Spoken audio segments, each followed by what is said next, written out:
Welcome to Trending in Education.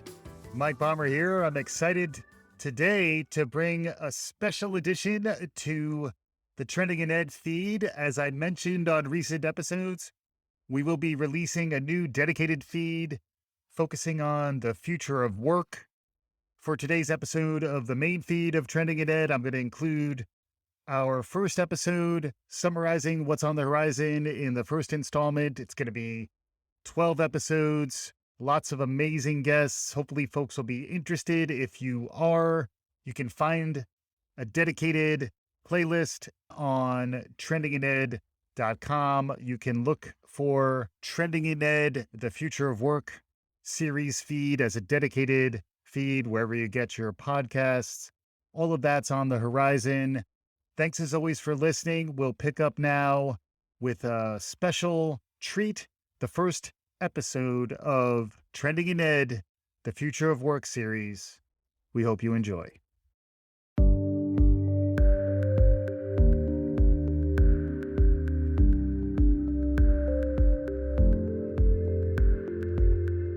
Hi, this is Mike Palmer, the founder of Palmer Media and the host of Trending in Education, the podcast from which this series is being born.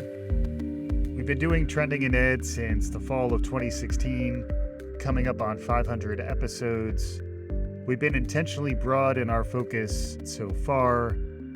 With the launch of this dedicated feed on the future of work, we're going to begin to go deep into some of the categories and topics that we've had the most interesting conversations, delved the most deeply, touched on topics and themes that are particularly relevant in the transformative times that we're living in.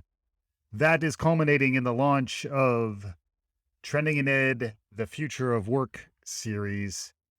Thankfully, I'm not alone. I will be joined by Ruth, my virtual co-host. Ruth, welcome to the Future of Work series. Thanks, Mike. I've enjoyed appearing on Trending in Ed as the higher ed and lifelong learning expert, so it makes perfect sense to get me working on the Future of Work series with you. We've got quite a lineup of episodes for our first installment of this series. We wanted to spend some time in this first episode showcasing and highlighting many of the voices we'll be going deep within this first season. Where do you want to start? There's quite a lot to choose from.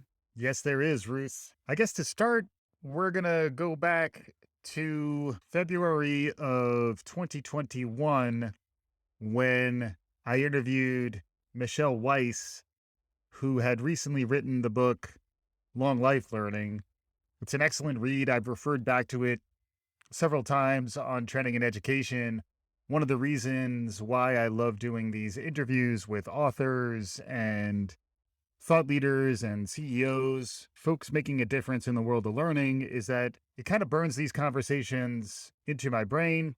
I would say Long Life Learning is a book that stays with you, I guess by intent. It's written with the idea that we live increasingly long lives. Those lives will involve likely multiple careers and multiple shifts from one area of focus and expertise to others. Let's pick up here with a little bit of sound from the Michelle Weise interview, which will be featured early on in our special series on the future of work. Let's pick up with Michelle and me next. It's funny, as I was writing the book, I think some of my colleagues thought I was going to be out there with a crystal ball saying precisely the kinds of jobs that would exist in the future. And that's just impossible. We've already seen just over the last decade, these jobs emerge that are the hot jobs of today that really just didn't exist before. So the purpose of the book is not to identify the specific jobs that will be in demand in the future, but the kinds of skills and the kinds of problem solvers we need to become in order to meet that very uncertain world of work ahead. So as we think about better preparing ourselves for this very turbulent future ahead, we have to realize first that, yes, there are certain skills that humans can leverage better than robots. There are certain skills that we just have to relinquish to computers and machine learning and AI just because they're always going to do it better, faster, and without any mistakes.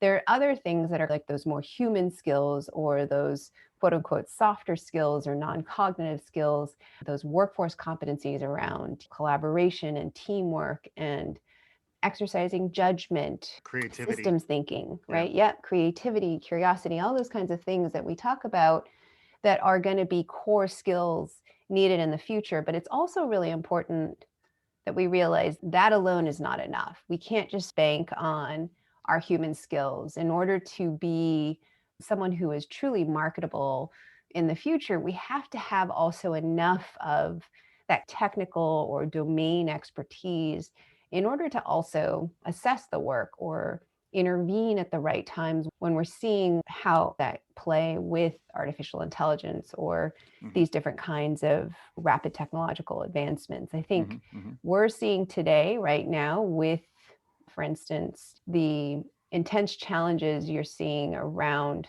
social media, that there are all these different kinds of problems and volume impact repercussions that we didn't evaluate before letting loose the technology. And now what has happened is some of that technology has outstripped our ability to manage it. And so that's what we need to avoid in the future, making sure we're marrying our human skills and our, our judgment and our ethics and our values with enough of that technological understanding, that vertical expertise. If you think about a T-shaped learner, we need enough of that to be prepared to face all the different kinds of uncertain circumstances that are coming our way.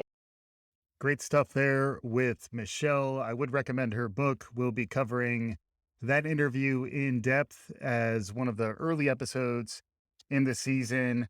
As I mentioned earlier, a lot of these concepts have stuck with me, particularly that of the T-shaped learner and the importance of not just thinking about going deep within certain areas, but also having that broader cross section of skills to pay the bills. Many of them are soft skills, frequently called power skills, also known as durable skills. Reminds me also of the conversation that we had with Jeff Gothelf, who wrote Forever Employable, which is more from the context of the employee, his or herself. What can we be doing to plant our flag and carve out our own niche? Jeff's done really tremendous work around applying agile methodologies to UX and to thinking about career development, understanding how to measure milestones and outcomes versus outputs. Really interesting thinker. Again, I would recommend Forever Employable. Here's a little bit of sound from Jeff and I talking about why it's important to plant your flag.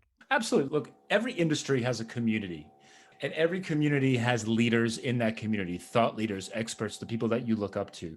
The ability today to become one of those leaders, to become present in that conversation is easier than ever, but it does take effort. It takes effort. It takes consistency. The first part of the book is called Plant Your Flag.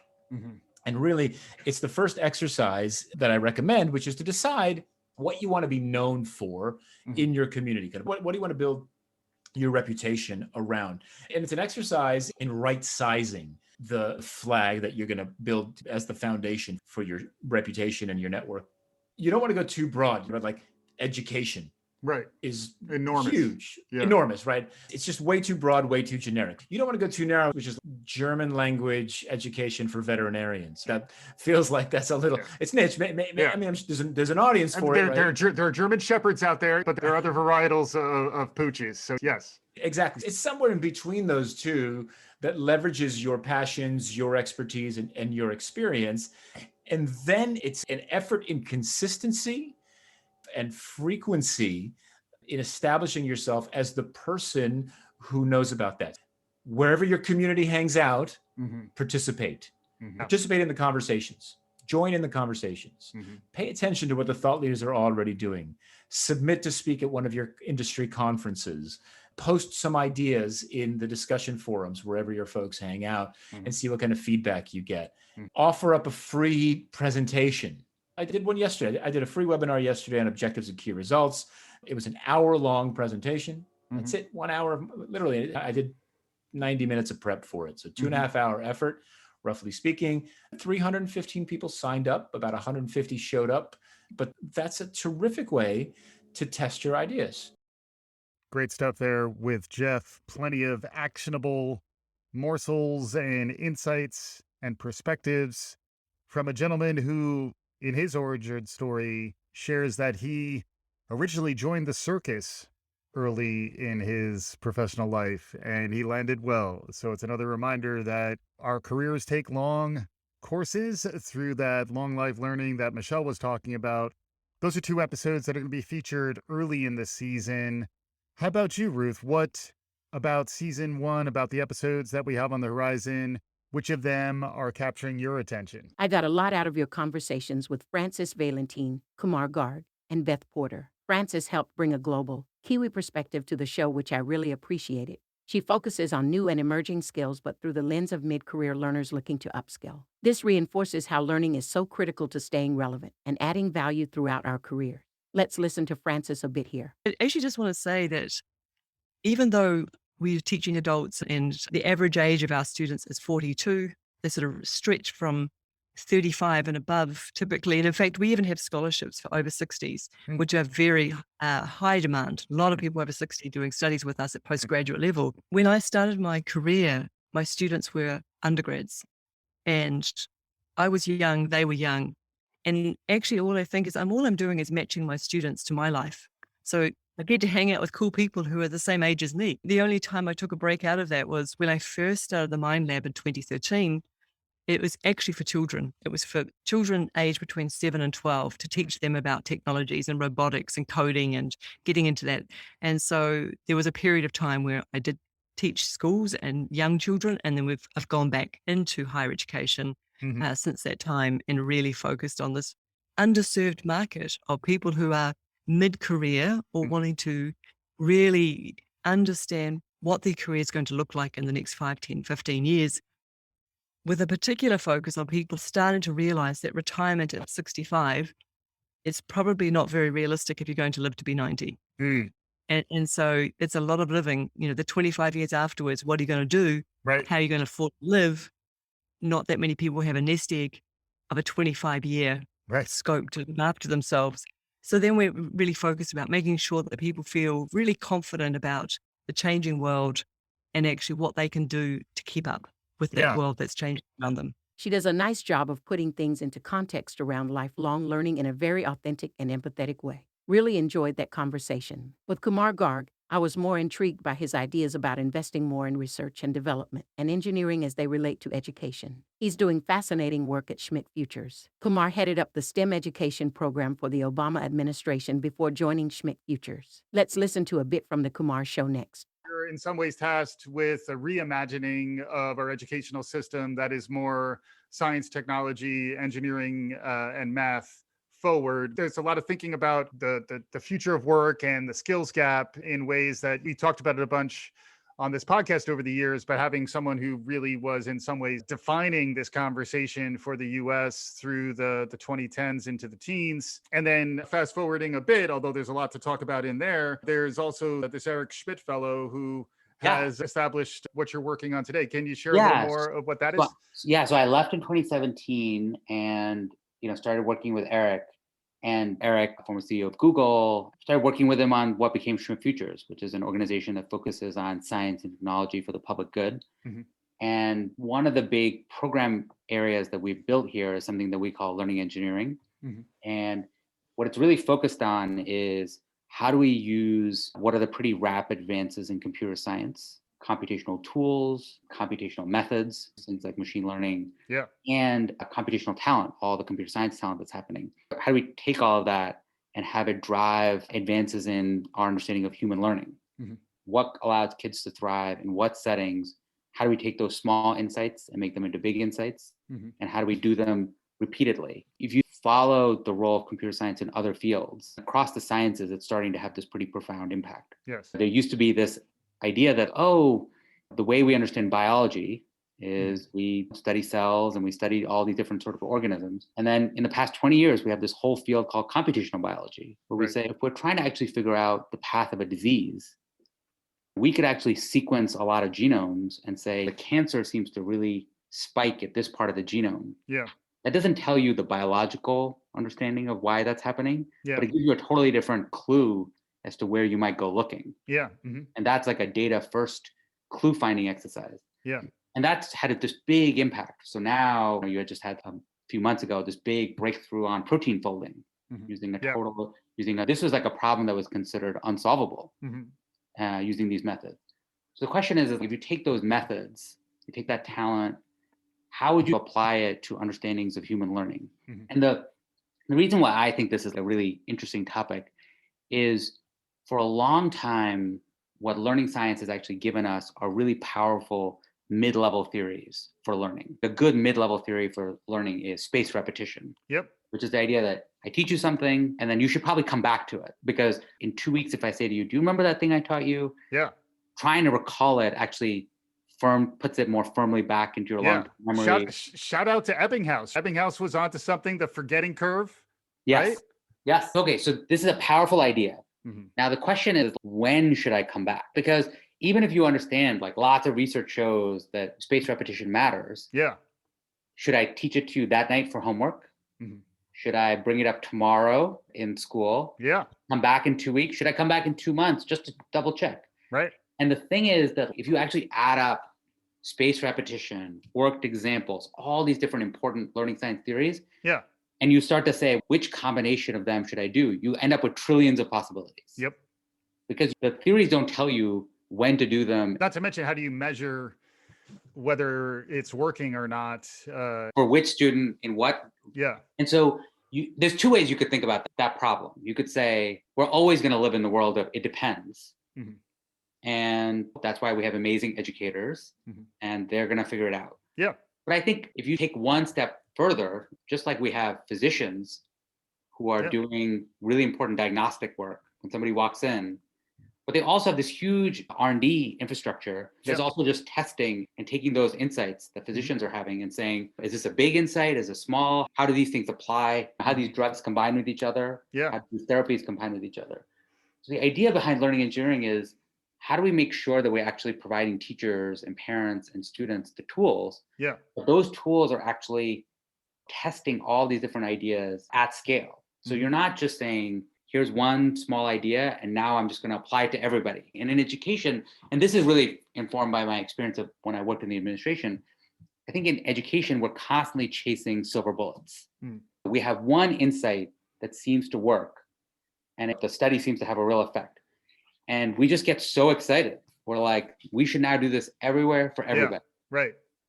But I think we should think about it with more humility.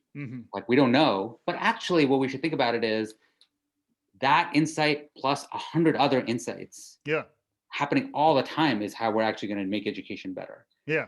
But right now, the way we set up the system is each individual research study is really small. They're expensive to set up.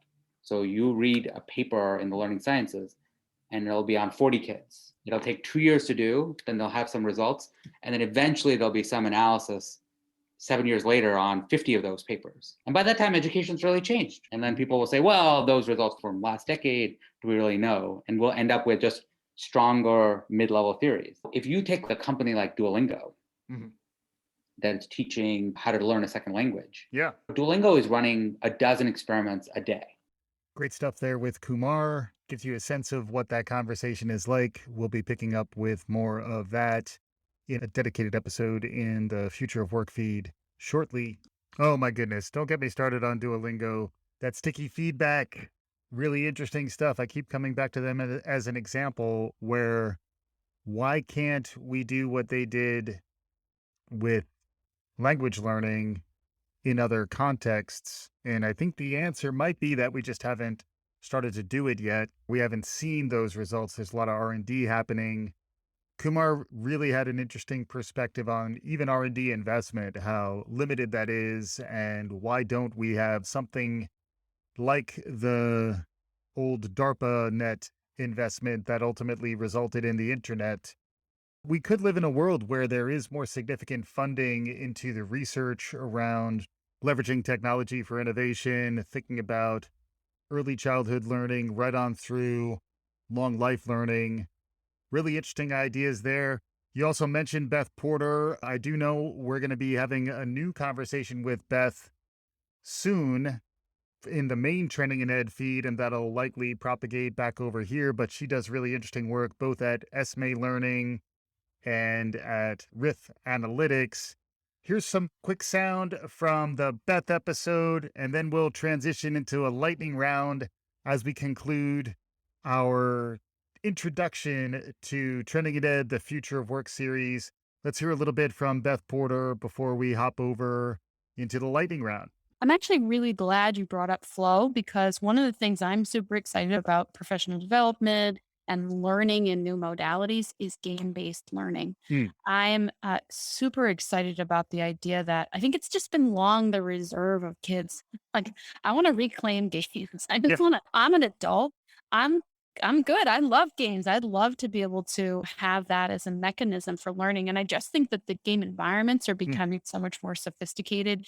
And there are so many social games and collaborative games that are just, they're not particularly connected to professional development now. But the game-based environments just give us a hugely rich space for exploring all the things that we've just been talking about: collaboration, communication, shared goals, the ability to take risks and learn. All the stuff that is what we're training, that is all mindset development and great ground for learning how to be with one another in a situation that's safe, but instructive and potentially transformative. And I'm really interested in investments in that. And when I look around and say, what am I excited about? What do I want to be coming out? I don't have to be the inventor. I want somebody else to stuff that I did out too.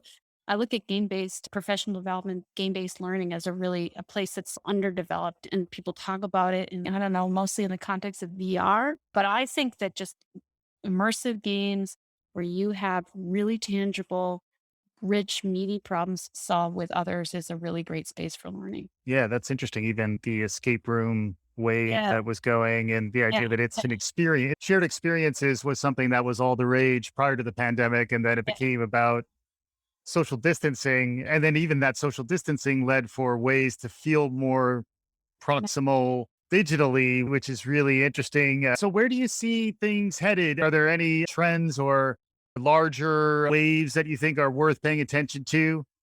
Yeah. So in addition to game-based learning, I think one of the other ones I'm really excited about, and maybe some of your listeners will be like, she's not thinking about it the right way, but I'm not as excited about VR as everybody else is. I think one of the things that I really observe about what's important to business leaders, let's just talk about people who are in our sweet spot. I think we have to learn more about what's around us, like develop better situational awareness, learn more from our environment, learn more from what's going on in order to be able to bring that material in and then use it as part of the information space that we use to make decisions. And so I'm keyed in on AR versus VR right now, because I think we don't, again, it's this underdeveloped, underutilized set of technologies. It's much easier to develop typically. It doesn't require as fancy equipment. It's a little bit more accessible. It takes advantage of, or can take advantage of, the space of everything that's around you that you're just blindly shooting your way through as a human, and you just don't pay any attention to. And I think that as a thing that you can use to learn from, that's something I'm super excited about. And I just don't think a lot of creative energy has been put into using it for learning. And that's something that I'm always on the lookout for. And we are starting to actually build some capabilities around internally that we're excited about releasing next year. So AR, definitely game-based learning for sure. I'm also a big fan of using data to give feedback to learners. So all this space of predictive analytics, some colleges do it really well. So they're just like microscopically collecting data about every single, did they go to the dining hall today? Did they sign in at the basketball gym? Did they chat with somebody on the internal app of the school? All of that stuff sounds, oh my gosh, it could be used for terribly Big brother. very big brotherish. Luckily, we have laws, at least in the United States, that protect. There is a class of data that is protected, that is educational data. But what I like about that, it doesn't feel big brotherish to me, but I think it's very useful, is trying to use it to intervene to help students become more successful. And rather than simply saying, we know there's going to be summer melt, we know there's going to be attrition, we know that people are at risk, we're taking it on the chin, or the erosion of standards so that you just drive more retention. I think all of those things are just like that's old thinking. And really, we should be thinking about how we can use data for student good Mm. and for student help. And this is everything from mental health to just like helping them stay on track, stuff about financial, all of it, the whole Yeah. thing. Like, Yeah, what do yeah. we identify as the triggers for a student being more at risk than they were before, and how do we intervene? I'm excited about that as it's getting that to be more pervasive and something that gets used with a little bit more clarity everywhere. Fantastic stuff. I look forward to getting Beth back on the show. She had a nice mix of leadership experience, grounded perspective, but also a real openness to generating new ideas and exploring our creative process, which, again, that's a theme that is coming up. We all need to contain multiples and be able to think with both sides of our brains. We're going to shift now into the lightning round. Other topics, other conversations. We may not bring back clips, but what else are you excited about in the rest of season 1 of The Future of Work for Trending in Ed? I love the stuff you did with Paul Fain and Ryan Craig, two sharp and relevant writers. Paul is a journalist and Ryan heads up a venture capital firm. They both write about new and emerging pathways into the workforce, many of which are outside of higher education. I enjoyed those conversations a lot and look forward to sharing them in this feed. And then the other area that we cover with some depth is the movement towards going skills-based in the hiring pipeline.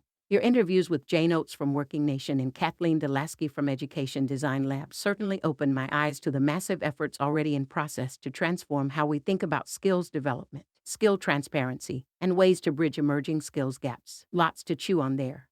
Yes, indeed. Ruth, I'm glad you went there. We'll also be talking to Rovi Brannon and bringing in some of our recent episodes about trends in workplace learning from Udemy and elsewhere.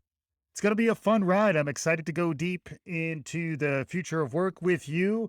I'm excited to bring a little more targeted feed to our listeners who are hungry for relevant content, talking about some of these transformations around the skills economy, the future of work, and the way in which we continue to upskill and reskill ourselves in this long life learning ecosystem that is emerging. With that, we're going to bring this episode to its conclusion. If you like what you're hearing, please subscribe to this dedicated feed. You'll be getting new content. You'll be getting content curated in new and interesting ways like this conversation. And if you prefer the broader range of topics that you've come accustomed to at Trending in Ed, well, fear not. The primary feed will continue to focus on bringing the breadth and depth that is needed to stay frisky, to stay frosty, to stay ahead of trend and aware of what is new and exciting in the world of learning. Ruth, thank you for joining. Our listeners, do all the good things. We'll be back again soon. This is Trending in Ed, the Future of Work series. Thank you for listening.